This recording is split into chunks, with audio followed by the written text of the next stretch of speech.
শাহী পায়েস অথবা ফিরনি যে নামেই ডাকুক না কেন, আজকে আমি এটার খুব ইজি একটা রেসিপি আপনাদেরকে করে দেখাবো।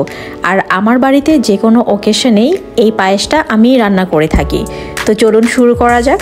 আমি এখানে কিছু কাঠবাদাম ভিজিয়ে রেখেছি, তারপর নিয়ে নিলাম 2 লিটার দুধ, আর এতে আমি অ্যাড করে দিলাম 2টো তেজপাতা, 4-5টা এলাচ আর 3 টুকরা দারুচিনি। আর এখানে আমি চিনি গুঁড়া চাল আগেই আধা ভাঙা করে রেখেছিলাম, সেটাকে দিয়ে দিলাম। এখন দিয়ে দিলাম স্বল্প পরিমাণের গাজর কুচি, আর এটা আপনারা চাইলে স্কিপ করতে পারেন, গাজর কুচি না দিলেও চলবে, জাস্ট সুন্দর একটা কালার আসে, এজন্য আমি অ্যাড করে থাকি।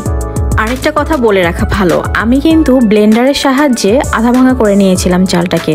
আপনারা রুটি বানানোর বেলন পিঁড়ির সাহায্যেও চালটাকে আধা ভাঙা করে নিতে পারেন, অথবা আস্তেও রাখতে পারেন, কোনো ব্যাপার না।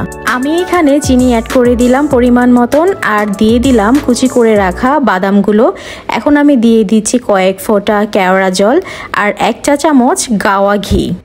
আরেকটা কথা মনে রাখতে হবে, এই কেওড়া জল আর গাওয়া ঘি অ্যাড করাটা কিন্তু মাস্ট, এটা অ্যাড করতেই হবে, না হলে কিন্তু শাহী ফ্লেভারটা কোনোভাবেই আসবে না। তো আমি পায়েসটাকে অনবরত নাড়াচাড়া করছি যেন নিচ দিয়ে পুড়ে না যায়। আরেকটা কথা, চালটা যতক্ষণ পর্যন্ত না পুরোপুরি ফুটে আসবে ততক্ষণ পর্যন্ত কিন্তু আপনারা চিনি কোনোভাবেই অ্যাড করবেন না, তাহলে কিন্তু চালটা ফুটবে না। তো পায়েস হয়ে এসেছে, দেখুন আমি পায়েসটা একটু কেটে দেখাচ্ছি, কি সুন্দর জমে একদম ক্ষীর হয়ে গিয়েছে। আর আপনারা পরে এখানে কিশমিশ দিয়ে গার্নিশ করে নিতে পারেন। তো আজ এই পর্যন্তই, আল্লাহ হাফেজ।